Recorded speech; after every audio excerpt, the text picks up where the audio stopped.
And next colour అండి wine colour.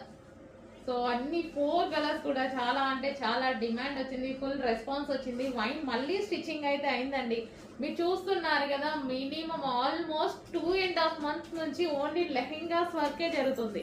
So ఎందుకంటే అంత డిమాండ్ అనేది వచ్చిందనమాట కంటిన్యూస్గా 2.5 months నుంచి. సో ఇదే స్టాక్ అనేది స్టిచ్చింగ్ చేస్తున్నారు. 2.5 months అంటే మామూలు విషయం అండి. సో అంత డిమాండ్ వచ్చింది, అంత మంచి ఫీడ్బ్యాక్స్ ఉన్నాయి, అంత మంచి కస్టమర్స్ ఉన్నారు. సో వైన్ మరొకసారి రీస్టాక్ అనమాట. సో రెడీ టు డిస్పాచ్, ఈసారి మనకి రెడీ టు డిస్పాచ్ అయితే వచ్చింది. అండ్ నెక్స్ట్ బ్లౌజ్ చూద్దాము. ఇది వచ్చేసి మనకి బ్లౌజ్ పార్ట్. సో మనకి నార్మల్గా కస్టమైజేషన్ చేయించాలి అంటేనే ఈ ప్రైస్ పడుతుంది. మినిమం లెహెంగా మనం కస్టమైజేషన్ చేయించుకోవాలంటేనే 2,000 మినిమం తీసుకుంటున్నారు స్టిచ్చింగ్ ఛార్జెస్. సో అలాంటిది కంప్లీట్ స్టిచ్చింగ్ తోటి